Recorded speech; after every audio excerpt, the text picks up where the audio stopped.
stride valiantly into the future. Leap forward and triumph with courage, intelligence, and skill. Be like the stallion.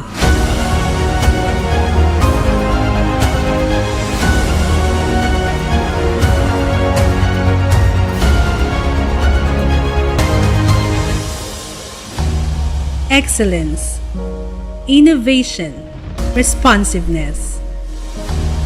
This is Mariano Marquez State University.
We are bound to face many roadblocks on our way in achieving our goals.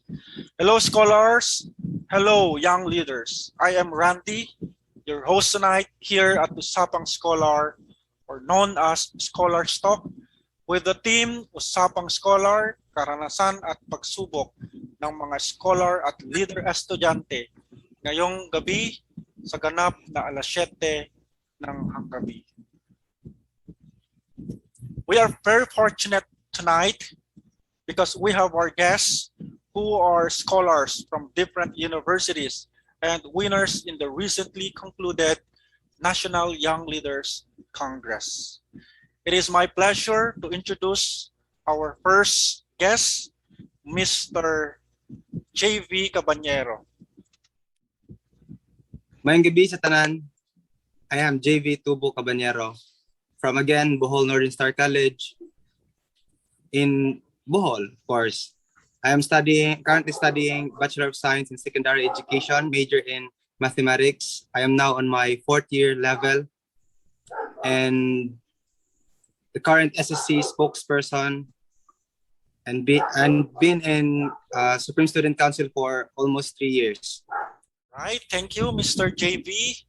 Our next guest is from University of Rizal System Antipolo Campus.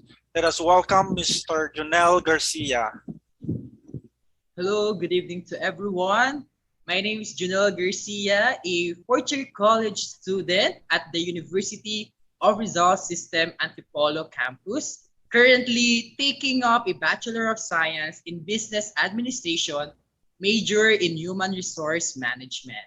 I'm also devotedly serving as the President of the University's Supreme Student Government Antipolo CP, Deputy Secretary of University of Rizal System Student Federation, Deputy Auditor of the College of Business Administration Student Council, and also I am currently serving as one of the chairpersons of Antipolo Youth Development Council.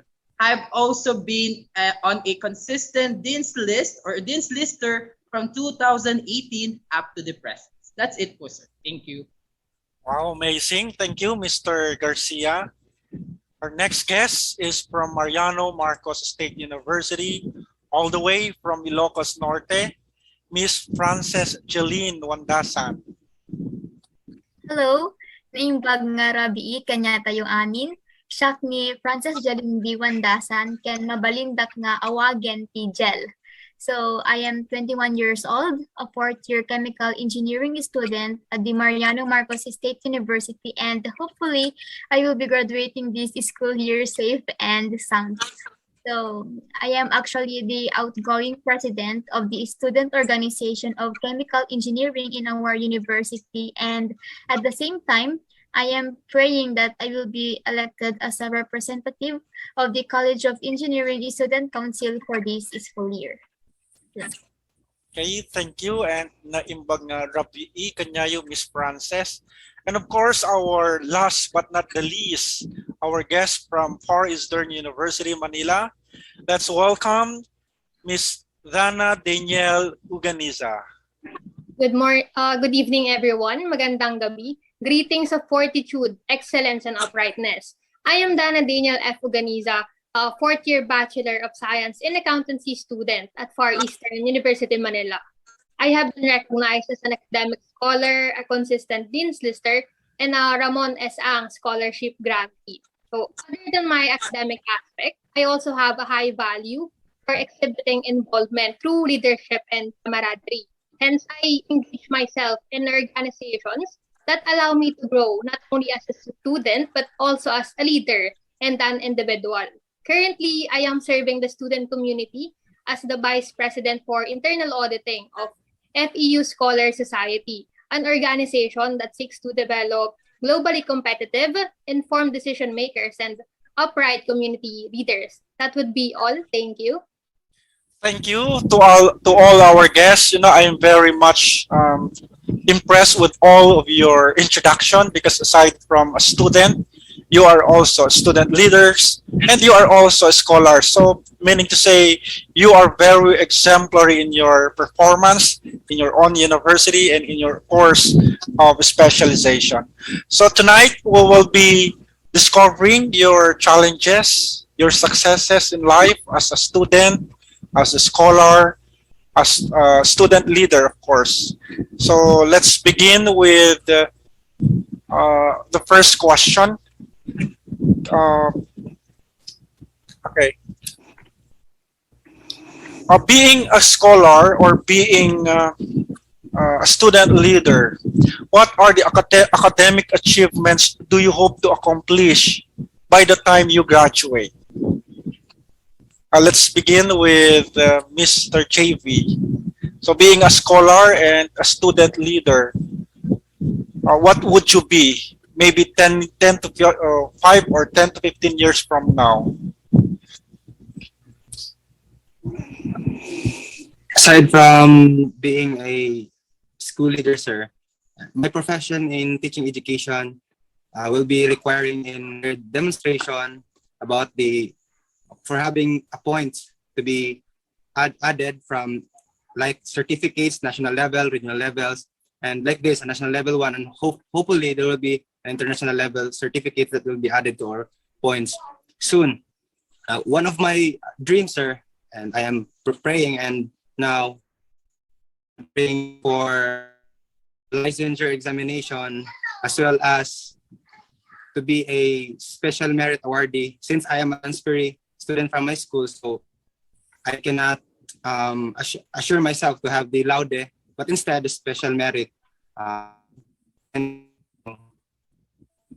I am hoping and will do my best to be like you, sir, a consistent, good leader, and like the teaching profession quotes, learning will be in practice. That's all, sir.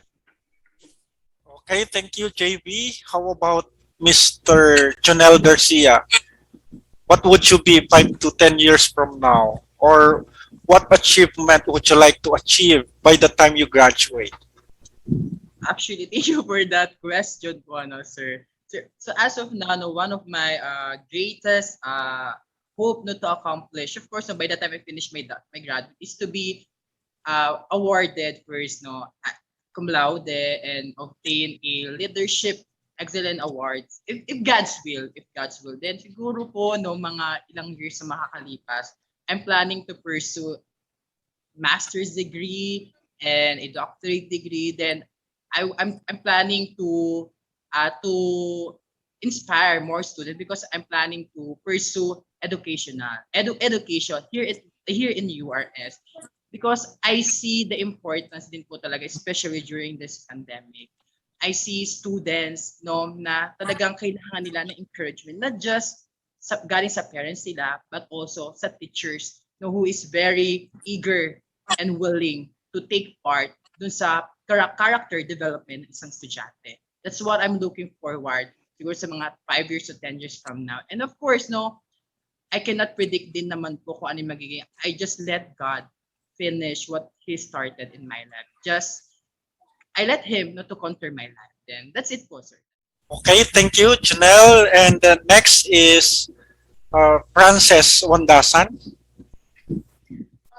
So my greatest dream po is to have my license, of course, as a chemical engineer. And then 10 to 15 years from now, I hope that I would be a fully pledged chemical engineer working at my desired industry while helping the people around me. Wow. And last but not the least, Miss Danielle.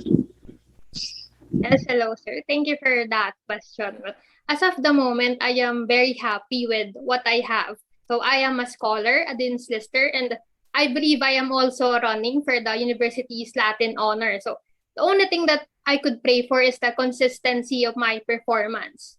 Kasi it is very important to maintain the dedication that I have in achieving my goals not only as a student but also as a future professional. So it is on my plan to retain the word consistent right next to the term Dean's Lister, the word continuing alongside the term scholar, and more significantly, the word outstanding next to the terms student and leader. Okay, so in the next 5 to 10 years, this may sound unusual, but my main goal in life is just to be happy. Kasi, it is very, no matter what profession or future you pursue, your end goal should be to be happy in what you were doing, because in being happy, will be able to perform your best with quality and everything. Also, talagang makakatulong ka sa ibang tao kung bukal sa puso mo yung ginagawa mo. Wow, amazing. So as if we are in the Mr. and Miss Universe. With your answers, I really appreciate it, and I remembered my past experiences when I was like you during my college years. Looking back at those times, what I really wanted is to become a teacher and to be able to become a leader in my own organization. And okay, nothing is impossible. So with God, or with God's help, okay, all of our dreams will be achieved as long as you have to work on that. Now I am very curious enough because you are very interested also, not only to finish your college degree, but at the same time to pursue another degrees in your own universities. Let me ask you, kung kayo yung tatanungin tungkol sa schools ninyo, sa college ninyo, or sa university, ano ang meron at bakit proud na proud kayo nakabilang sa inyong eskwelahan? JV.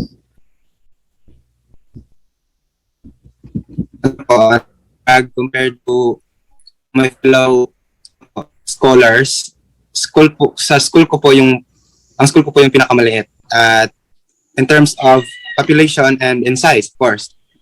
But I couldn't be more proud po sa school namin kasi po yung president, yung assistant president at yung secretary po are good leaders din po. Sila po yung unang nag-push sa amin na dapat i-pursue po yung journey ng pagiging leader at will trust the making and the process of it. And they are they're my friends. They have genuine respect for everyone, and everyone is striving for the betterment and to be the best version of our school. Yan lang po. Wow, thank you. That is Bohol Northern Star College, course in Bohol. How about Janelle? What can you say about URS Antipolo, and what makes you proud being one of URS student or student leaders or scholars? Actually, yes po. Thank you so much po, sir. I am confident and I am proud to say that I am so privileged and blessed to be a student or a student leader here in the University of Rizal System Antipolo campus. Not just dahil sa vision, sa mission or core values, because the URS vision is the leading university in human resource development, knowledge and technology and environmental. That's not just about that or its mission. The University of Rizal System is committed to nurture and produce upright and competent graduates and empowered community through relevant and sustainable higher professional and technical instruction, research, extension, production services. It's not just because of that. It's because URS has molded me to become the person that I am today. And I am so beyond grateful and immensely, blessed because I found yung school na to who can help me, where I can enhance my leadership abilities, where I can hone my critical thinking skills, where I can communicate to other people, to all the students accordingly and effectively. And I could say that this university would be a great help so next year graduate na ako. Sobrang laking pasasalamat ko sa pamantasang ito na hindi lang talaga edukasyon ang binigay sa akin, kundi ang tamang pag-uugali at tamang pagrespeto sa kapwa-tao. Ayun lamang po, maraming salamat. Thank you, Mr. Janelle Garcia. So I hope our viewers and listeners tonight will be inspired and will appreciate more what is URS Antipolo or the whole URS system. Thank you, Mr. Garcia. Next is Miss Miss Frances Wandasan. So actually, our university po, MMSU is, I think it is still building its name kasi kapag sinasabi namin na from MMSU kami, like they were saying na, saan ba yung MMSU? From what province? Ganito yung MMSU.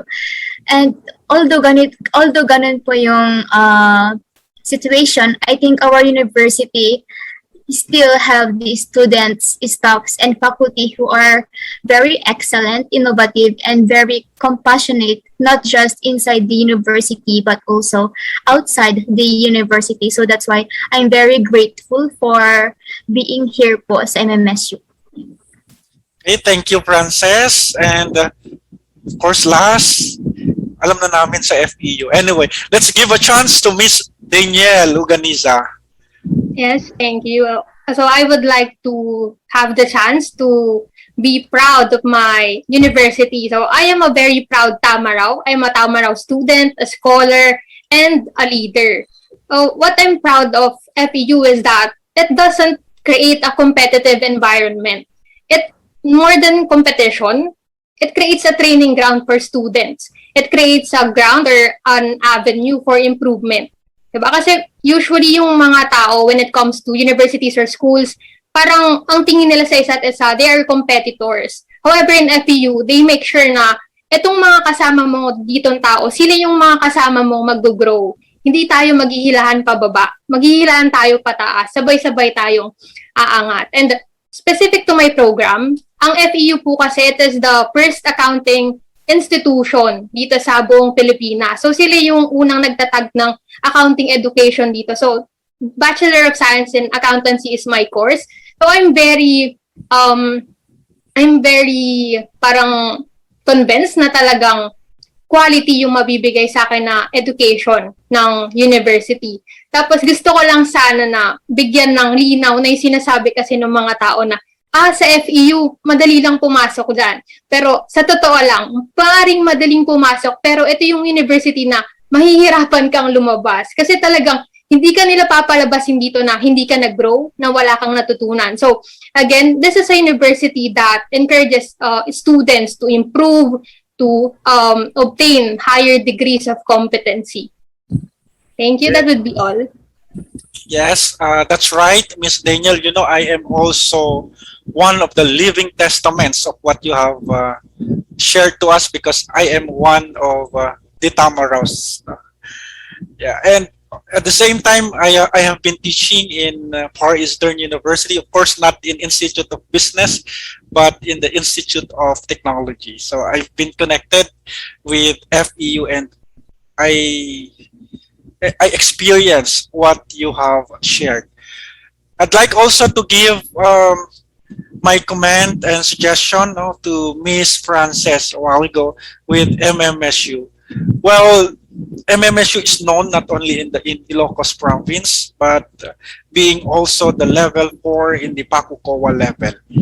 We are the university is known to its academic programs. So perhaps in terms of the involvement of students, maybe since Miss Frances here experience not too much involved in the national competitions, or not involved in various student activities in the local, national, and international level. That is why she said something that MMSU is not known to others. But of course, with regards to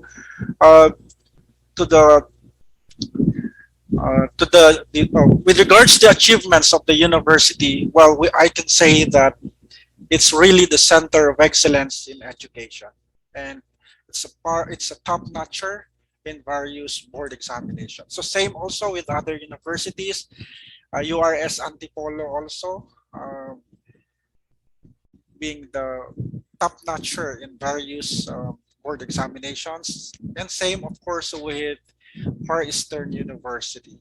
I hope Bohol Northern Star College would be also be a top-notcher in LET exam with JV Caballero, soon to be the licensed professional teacher. Have you ever disagreed to your professor about your grades or performance evaluations? What were your reasons? Let's begin with JV. I have my experience po.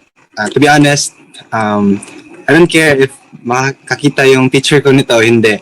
Since I am a Bachelor of Science Secondary Education, major in mathematics, our exams have, even if the exams are not yet checked or the paper is not yet checked, masasabi mo talaga kung ano ang lalabas kasi masosolve mo yun eh.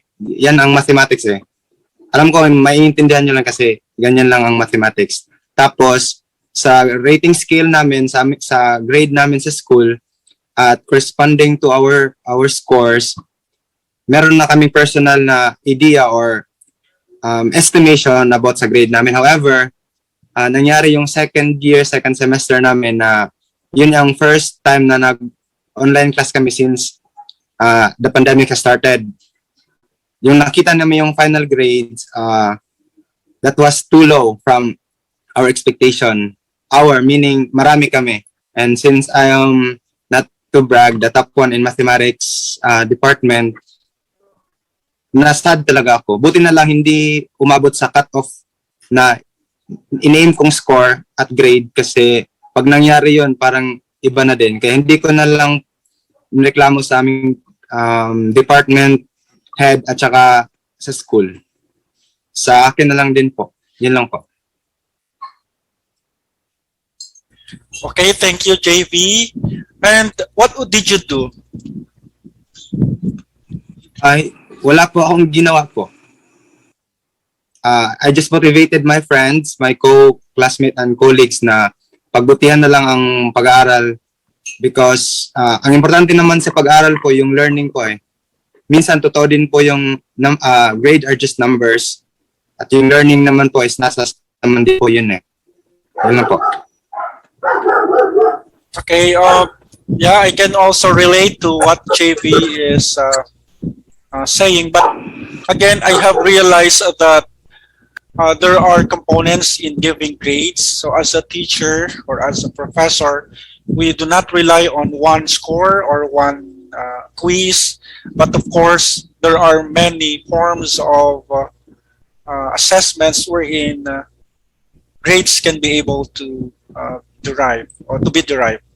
How about Mr. Janelle? Yes po. So with sa akin naman po, no, actually wala naman po. Siguro ang masasabi ko lang po siguro yung one of my experience sa isa kong professor na nagkamali lang ng encode ng grades. Actually, nung pinakita namin, ito yung grade yun sa finals namin. Pinakita niya sa akin grade, like for example, is 1.3, pero yung nandun sa system is nakalagay 1.6. So siguro, di na siya naging big deal. Pero kinausap ko pa rin, syempre yung prof. So actually, in the end naman, napacify naman po siya. Talagang nadadaan naman po talaga siya sa maayos na pakiusapan. Sabi nga, and then i-admitted din naman po na, yes, it was my fault. It was my fault. So ayun din po ang maganda dun eh. Talagang kapag maayos na makipag-usap mo, at the same time, you have respect, syempre sa taong din sa professor na yun, maayos at maayos in the end. So, at sa resort po talaga, is naging maayos po at the same time na bago po yung grades ko sa system. And honestly po, wala naman po ako naging experience din po ng malala din. Like for example, taas-taas ang grades ko sa mga performance ko, sa mga quizzes, sa mga exam, pero ang baba ng grade ko sa system, never ko pa po na-experience. I thank God for the lives of my professors in our College of Business Administration, sa lahat ng mga professors, sa lahat ng aming mga naging teachers, very considerate, very fair talaga sila. Kung nagbe-base talaga sila according to sa performance mo. Hindi sila nanguhula, hindi rin sila nagbe-base sa favoritism, but they evaluate the student according to sa performance talaga. And I'm very grateful that I have my professors in the College of Business Administration. So ayun lang po, sir. Thank you po. Thank you, Janelle. Wow, amazing professors in URS. Thank you. How about in MMSU, Miss Frances? Thankfully po, I have never disagreed with any of my instructors about my grades or performance evaluations because I know for the fact that when I do something, I do it wholeheartedly and I'll always give my best when it comes to my requirements. And of course po, my instructors are competent enough for me to trust them when they are evaluating my performances. Thank you, Miss Frances. How about in your experience, Miss Uganiza?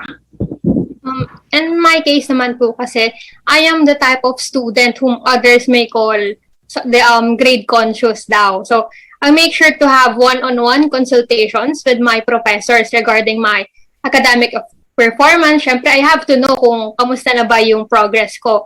And of course, kasama na dun yung grade. So, I remember raising a lot of concerns regarding my grade, particularly my examination scores due to the errors in the system. Kasi given yung online setting ngayon, regardless kung fault man siya ng prof or ng system, hindi maiwasan na magkaroon ng error, lalo na sa encoding since it is digitalized. So, but every time I do so, I make sure to communicate with my professors in a polite manner. Kasi there are instances that some people or students lose their presence of mind and tend to forget about respect when dealing with such situations, especially if the grades or performance is detrimental to one's reputation, lalo na kapag ang pinag-uusapan natin is requirements sa scholarship.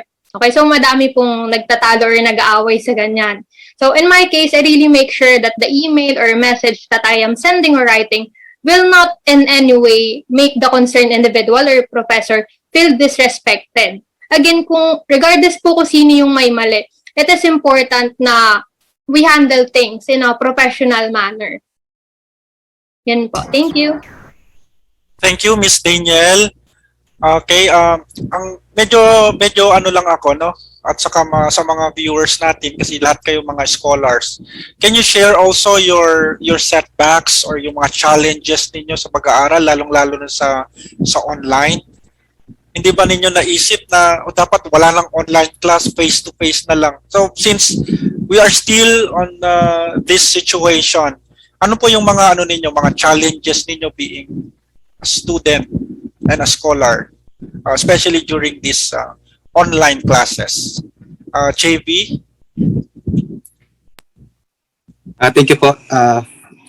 Since na-experience naman po natin lahat yung pandemic, yung biglang dumating lang talaga, I believe in the idea of adaptive and formative approach po sa sarili ko na kung ano man yung ibibigay ng school, yan yung iniisip nila at alam nila na the best para sa aming setup, sa aming settings, at for me, as one of their student. Yung mga setbacks at mga parang masasabi kong misfortune po sa akin is yung first is yung wala akong laptop noon, wala akong stable na internet connection at biglang nag-online ang modality, asynchronous saka mayroon synchronous na yung nagka-problema konti pero naagapan din naman. Yun lang po. Okay. Kumusta pala kayo sa Bohol? Kumusta ang Chocolate Hills? Chocolate pa rin ba siya ngayon? I mean, marami pa rin bang guests or marami pa rin bang turista ngayon sa sa Chocolate Hills sa Bohol? For sure po, hindi na katulad ng dati. Yung Chocolate Hills ngayon ay yung chocolate pa rin siya pero malungkot na Chocolate Hills kasi hindi na siya dinadayo masyado. Okay, thank you, Mr. JB. Okay, next is Mr. Garcia. Same question. Yes po. Actually, itong online setup na to, no, talagang masabi ko talaga na wala naman talaga naging prepared dito. Talagang very challenging, sobrang hirap talaga kung mahirap. Pero nga sabi nga, isa sa mga mantra ko talaga sa life, it's difficult, yeah, it's difficult, but it's not impossible. It's not impossible. Lahat ng mga challenges talaga yan eh. Testing talaga yan eh. Nandyan talaga yan. Are there, no, just to test us, no, just to activate our faith talaga eh. Talaga itong pandemic na to, itong online setup na to, talagang ang dami na wala ng pag-asa. Isa yan sa mga discouragement, lalo na sa mga student leaders, lalo na sa mga students na katulad namin na nandito, especially din sa mga nanonood natin. Itong pandemic na to, iba talaga yung ginawa nito sa buhay natin. Sa lahat ng area ng life natin, dinamay niya lahat talaga, as in lahat ng area ng buhay natin. And as student leader, isa sa mga naging challenges ko is that, paano ko ma-i-implement yung mga activities na usually ginagawa physically? Paano yung mga physical arrangement? Paano tayo magta-transition into digital? Isa yun sa mga naging palaisipan sa akin. Isa rin sabi ko, paano ako magiging effective leader nung wala pang pandemic? Paano? But I realized that we can become a leader. Actually, we are so privileged that God has called us to become a leader for such a time as this. That's one, isa yun sa mga tinanong ko sa Lord. Sabi mo, kailangan mo maging leader kahit ngayong pandemic. But you know what? Isa ka sa mga kailangan na. Lalo na ngayon, you're not just there just for the position. Sabi ko nga, I am not here to be entitled because I have the position, but I am here to inspire more students. This is the time to become resilient.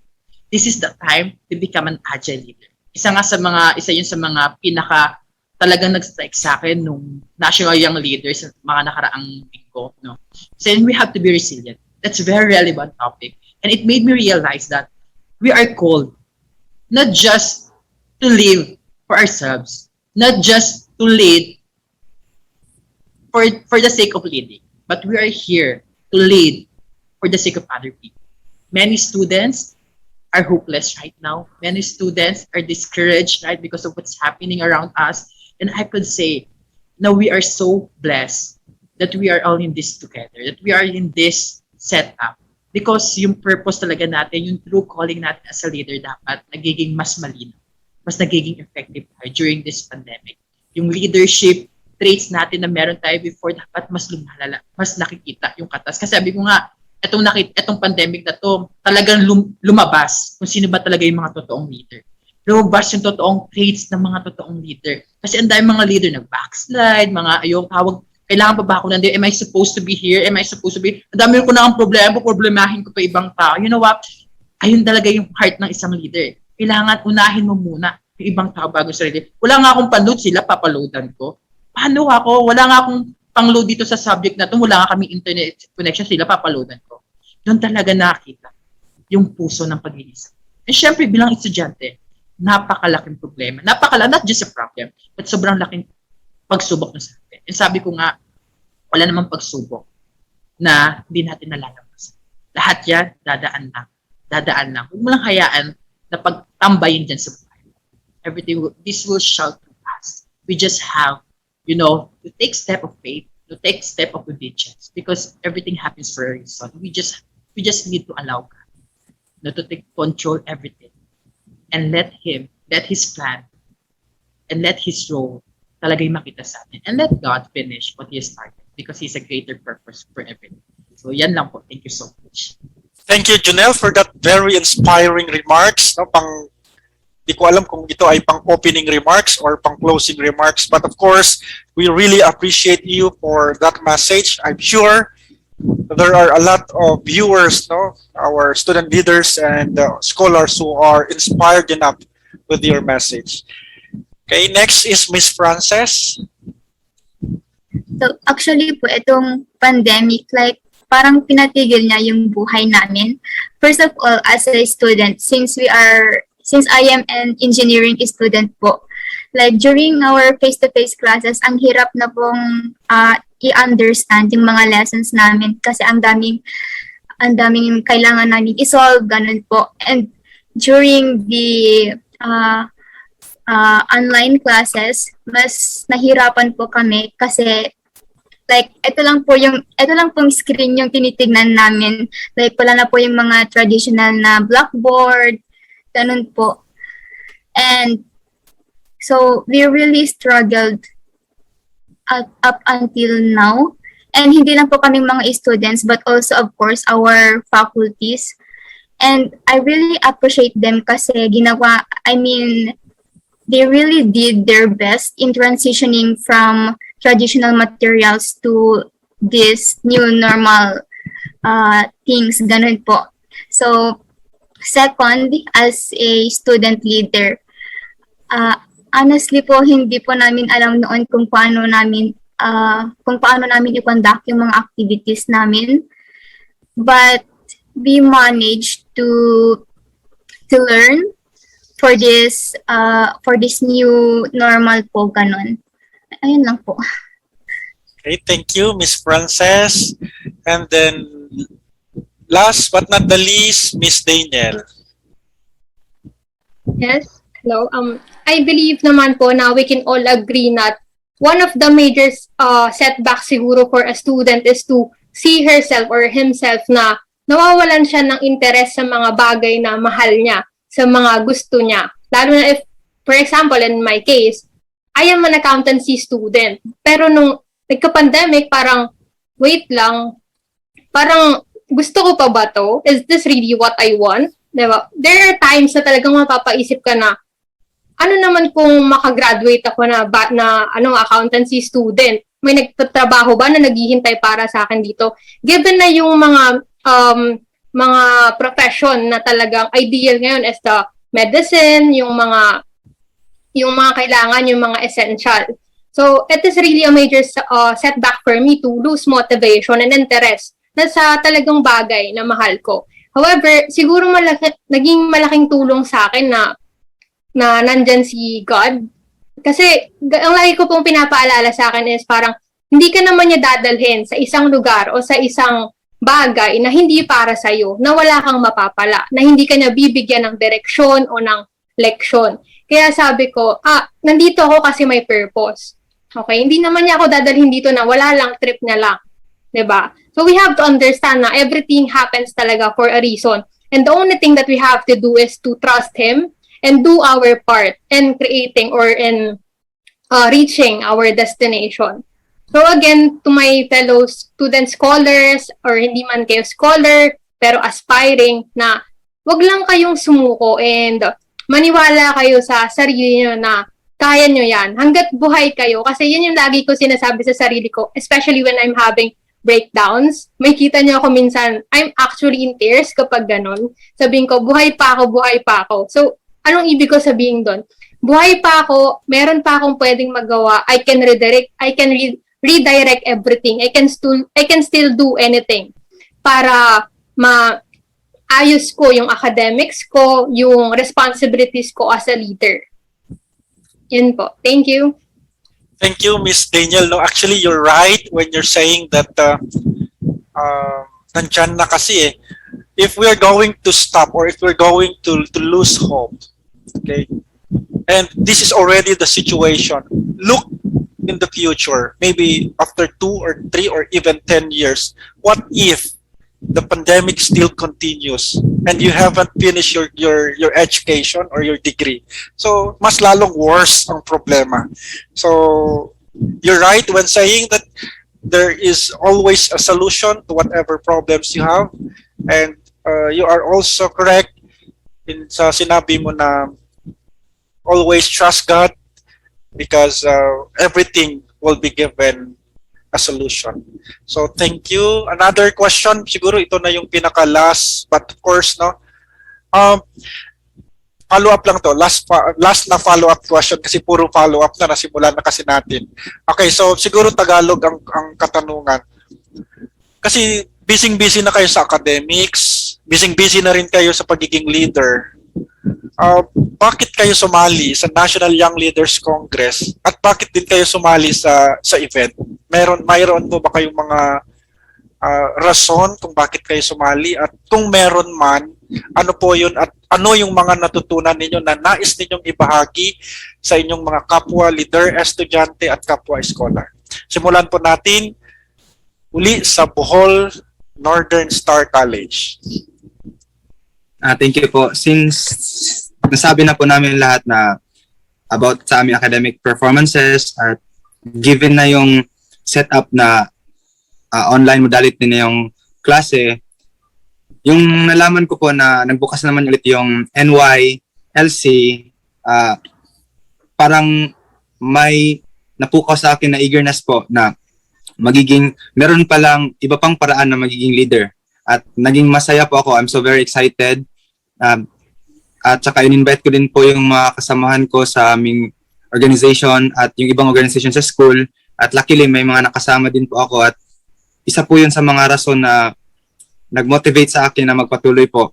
At also po, since wala yung physical appearance mo o sa mga colleagues ko, kasama ko sa school, in this way po, parang spoon feeding lang po kasi ang nangyari sa akin sa aming school na from Mr. Randy Max na aming national chairman and president of this organization, tinulungan mo kami sir na maging leader din at parang ginising yung leadership character namin at kaya po yan po yung nag-push sa akin na mag-join at wala po akong ibang reason for this.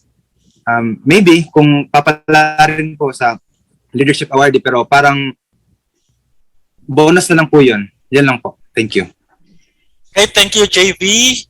Oo, actually, parang tulog ang lahat ng mga organisasyon, lalong-lalo na sa ngayong pandemya. So, biglang dumating itong NYLC.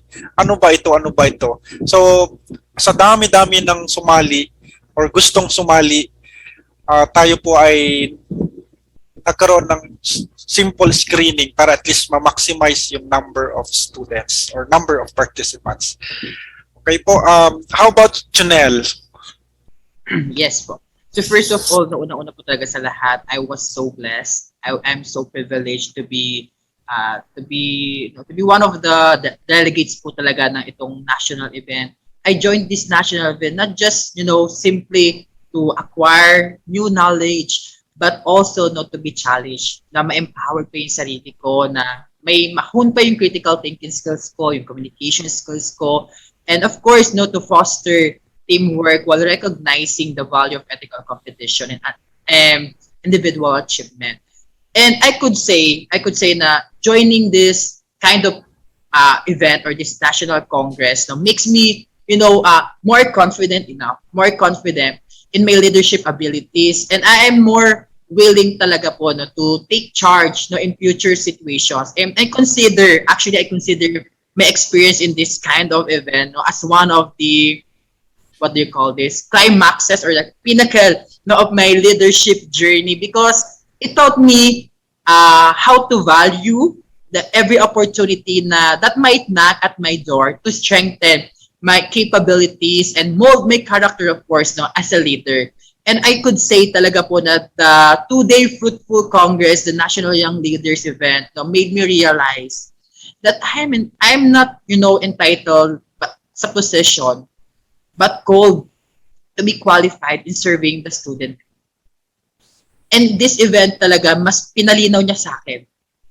And binigyan niya talaga ng wide range perspective, no, on how to be, like what I've said a while ago, to be a resilient one, to be an agile one, especially during this pandemic, during these challenging times. It provides me with in-depth experiences, of course, so that I can apply in improving my leadership abilities and lends me the power and audacity, to keep thriving and moving forward for such a time as this, for such a time like this. That would be all. Thank you.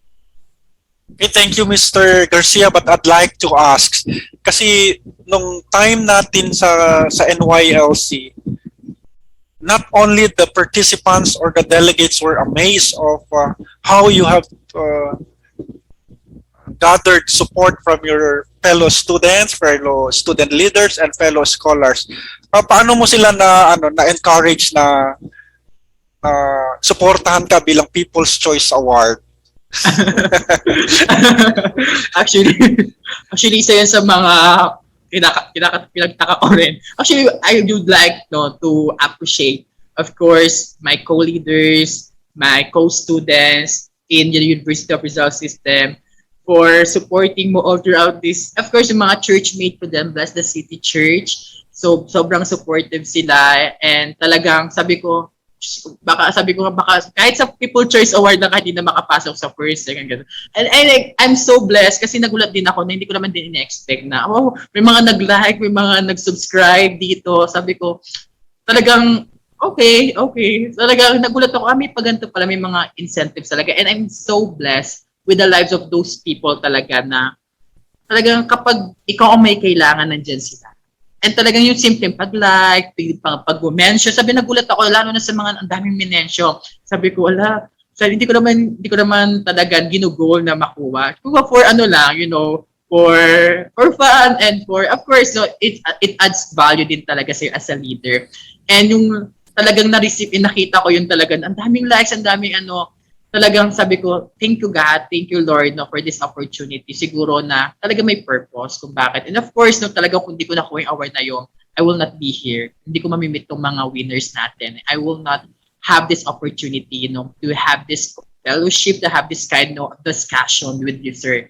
And talagang sobrang pasalamat ko. Special shout out sa aming OSDS coordinator, Dr. Amy Flores. Talagang sa binangonan, pina-like niya, very supportive. May talagang nanay-nanayan ko dito sa URS Antipolo. Talagang isa siya sa mga dahilan kung bakit dumami ang mga like and subscriber po talaga dun sa video ko. So yun lang po, maraming salamat po, sir.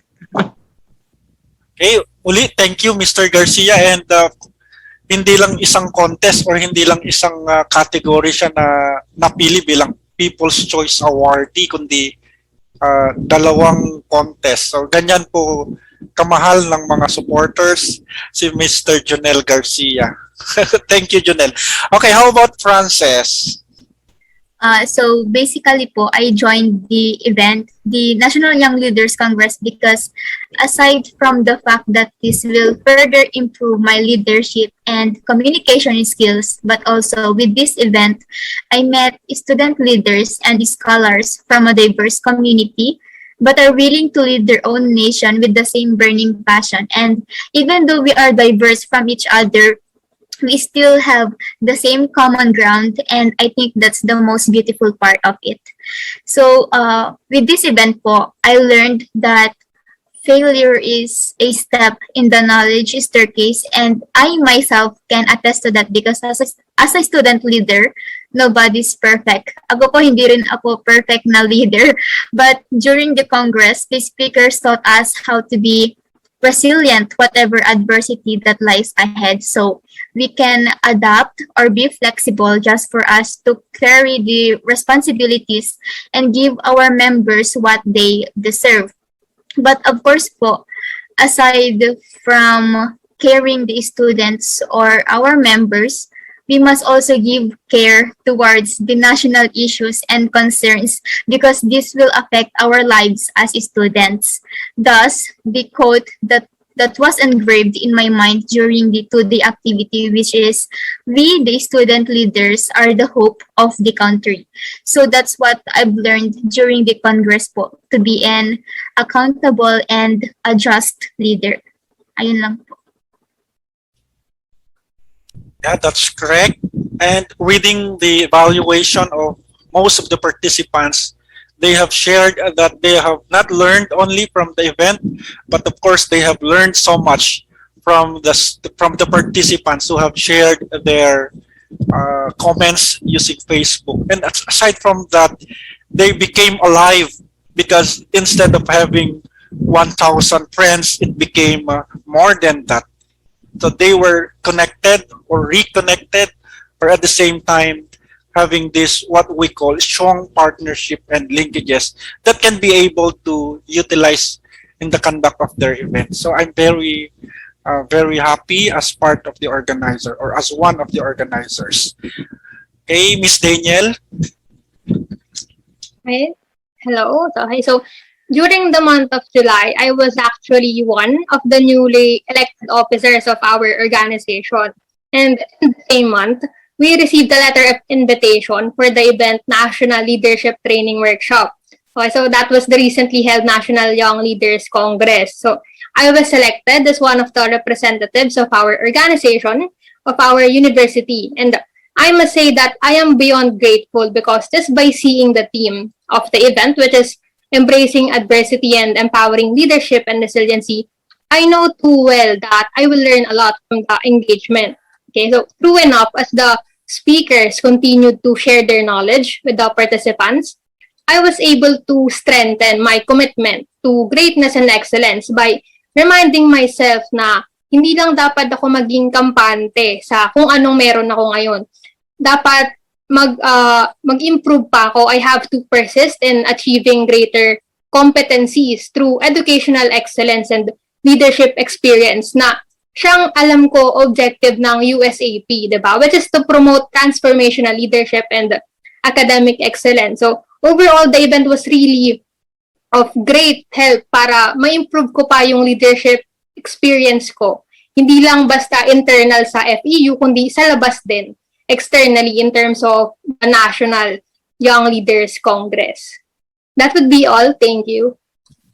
Wow, talagang napakaseryoso ng mga sagot ninyo, pang Mr. and Miss Universe talaga. Siguro, magtanong ako ng mga katanungang magbibigay ng aliw o magbibigay ng saya or maaring magpatawa sa ating audience kasi napakaseryoso ng mga sagot. Simulan natin kay JV. Ang tanong ko ay, kung ikaw ay isang isda, anong isda ka at bakit? Ano po, bangus. Para po, since nagawa po yung isda o ginawa ng Diyos ang isda para kainin ng tao, gusto ko maging bangus para makain agad, para hindi na ako maghihirap sa polluted na dagat. O kung saan man galing yung bangus, yun lang po. Okay, thank you. Thank you, JB. How about Mr. Janelle? Kung isa kang kulay, okay, anong color? Anong kulay at bakit? Kung ako isang color, siguro if I were a color, I would be the color red. That is our background. And suot din ni JV color red because red is is associated with the heat of energy, passion, and of course, love. And syempre, as leaders talaga, having a high level of energy, lalo ng ginagawa natin ngayon, we can easily get the attention, of course, of our viewers, of the people, and motivate them by using energizing words and phrases. And of course, sabi ko nga yung pagiging passionate, becoming passionate leaders, we see opportunities amid adversities. And lastly, sabi ko nga yung love. Pagiging yung red, it symbolizes love talaga. Because when there is love and leadership, we get to mold people in a better version of themselves. In the process, we are being challenged and growing at the same time, of course. flowers. So, ayun po, because red. Ayun po yung big sabihin ko kaya red. Ayun po, thank you. Okay, thank you, Janelle. How about Miss Frances? Kung isa kang prutas, ano ka at bakit? If if I were a fruit po, I would pick dragon fruit because it can reflect my characteristic as a person. Okay, so ito pang prutas na to, di ba po, sweet. So I am a sweet person just like me to my friends and my family. But of course, this fruit is also have different colors and moods in the inside. So from its white flesh with sometimes pink or yellow skin that can depict my slightly innocent facade to hot pink or deep red that can describe how feisty I am as a person. So furthermore po, the stem of the dragon fruit is pretty. So, di ba marami pong mga basta ganun po. And I can say that this stem can describe my life because it's bumpy. It's a bumpy road to begin with, but I know that the product of this is so-called a sweet life, just like the dragon fruit. Ayun lang po. Wow, Miss Dragon Fruit, thank you. How about Miss Daniel? Alam ko ang favorite pet ng FEU is tamaraw. Okay, kung isa kang pet, ano ka at bakit?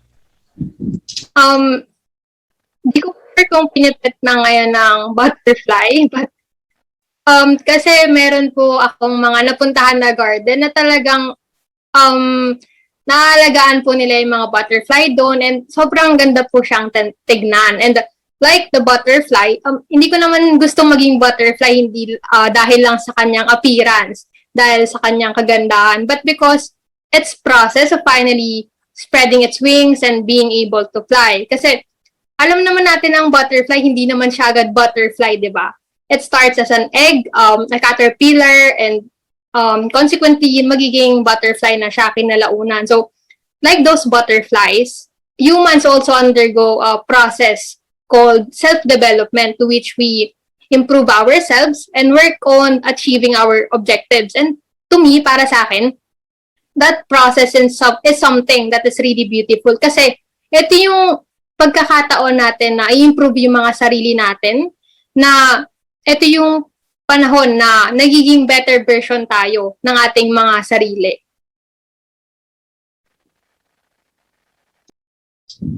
Thank you, Miss Butterfly from FEU. Okay, so yeah, that's correct. Life is like a butterfly wherein we have to undergo a different process. Okay, so in the interest of time, I'd like you to say now your message to your viewers, sa lahat ng inyong mga supporters, sa student leaders, baka meron kayong gustong i-shout out, mga pasasalamat sa inyong mga kapwa-estudyante, kapwa-scholar, at sa inyong mga guro or sa inyong mga OSA director. JP? Thank you, sir. Magbisaya ko kay akong mga viewers o akong mga friends kay Bisaya man. So magsasalita ako ng Bisaya. Daghang salamat kang Ma'am Luayon, our school president, Mr. Ruelgio Olivar, our executive secretary, and to the OSAD SAS, Miss Dulce Maria Sarte, and Sir Armingol. Daghang salamat sa inyong tanan. And thank you so much for my friends, my colleagues in Region 7, my colleagues in Bohol Northern Star College for supporting me and supporting this organization. And thank you so much to my colleagues here in NYLC, and the last but not the least, to Mr. Randy Max. Thank you, sir. Daghang salamat, damo nga salamat, JB. Okay, next is Janelle. Yes po. So, I want to take this opportunity din po na hindi lang pasalamatan yung ating mga fellow scholars, ating mga kaguruan, kundi yung mga volunteers din mo and the organizer of this National Youth Congress. No, this National Congress couldn't have been as successful and engaging, fruitful, and impactful, of course, with the full cooperation of the use of volunteers, organizers. You know what? words cannot express how immensely and grateful I am, no, for your, syempre, no, for your commitment, for your generosity, for your dedication, and willingness to volunteer and take part in the success of the event talaga, na naging successful naman talaga. You are all special, no, I could say that you are all special, and I really appreciate you and everything you do. May you continue. May you continue to soar high, of course, to inspire other aspiring scholars, syempre with your initiative and service you rendered. Lastly, to my fellow scholars, no, just keep thriving, no, padayon, moving forward, because the best is yet to come. Continue to do your best for God's glory. And of course, don't forget to be humble at all times. And I just would like, no, to take this opportunity to shout out, of course, to our very dynamic campus director, Dr. Danilo Pascual, to our beautiful and enthusiastic student affairs coordinator, Dr. Amy E. Flores, and to my ever-supportive advisors, Dr. Batch Natanio and Professor Jean Jasmine De Leon, and of course to our college dean and our college program head, Dr. Facultad, and Professor Barbara Grace Mendez. Thank you po for your endless support in my leadership journey, from the very start until now. You've been such a big part of this journey. Without you, I will not be here where I am right now. Thank you very much po for your lives. God bless us all po. That's it. Thank you po. Okay, thank you, Janelle. Next, Frances. Okay, so to my fellow scholars and leaders across the nation, I would like to say, challenge yourself every day to improve and further venture into the world of excellence, innovative, and leadership. And if it happens that you're thinking that you're running out of time now, please believe there is still time for you to be all that you want to be. For the USAP volunteers and organizers, thank you for doing this kind of event for us to meet and learn new things. Thank you also for making us realize that we are all enough, that we are beyond worthy and capable enough to lead and make a difference in our own spaces. And also thank you for igniting the flame in us this time of pandemic. So I would like to give shout out to my university, Mariano Marcos State University. Shout out kani Presidente ni nga ni Dr. Shirley C. Agrupis, ka-DJ Dean ti College of Engineering ni Dr. Nathaniel R. Alibuyog, ti Department Chairman ni nga ni Engineer Rosel Y. Mamad, ni Organization Advisor ni nga ni Engineer Charel Rose M. Macni. Of course, to my teacher JC MMSU officers, school year 2020 to 2021, to Che babies, Che students, to my love now, bud blood, and chismis squads, to CD, and to my family na imbag nga rabi iyo amin. Shout out sa inyong lahat. Ayun lang po. Na imbag nga rabi agyaman. Okay, agyaman, Miss Frances. Miss Danielle.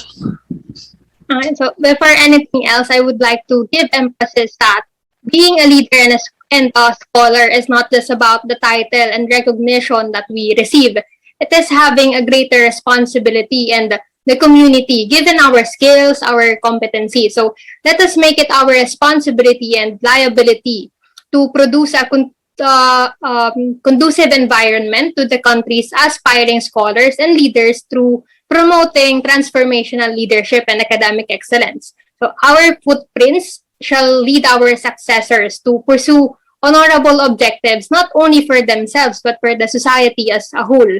So to my fellow scholars and leaders, to the volunteers and organizers of USAP, let's continue to unlock our potential for growth, and may our dedication and passion for this line of service remain strong, regardless of the challenges that are brought by today's pandemic. Okay? So I would also like to have this opportunity to express my gratitude to my fellow Tamaraos, sa aking FEU community and sa aking mga friends, lalo na sa FEU Scholar Society, sa aking organization.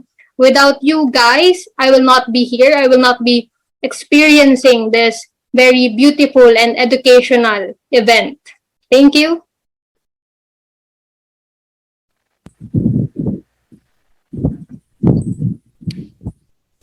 Okay, thank you, Miss Danielle. So in the interest of time, we would like to say to all our guests, viewers, USAP board members, USAP national and regional executive officers, and to all USAP family here and abroad.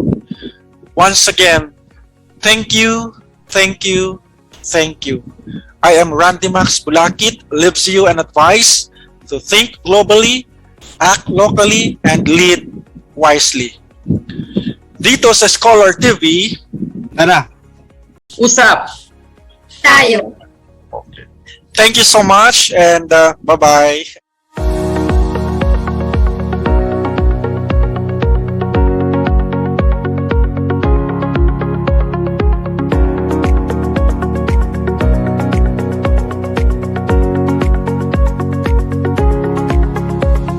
Dito sa Iskolar TV, Tara! Usap! Tayo. one more. Yata kami nagkasabay. Okay, one more.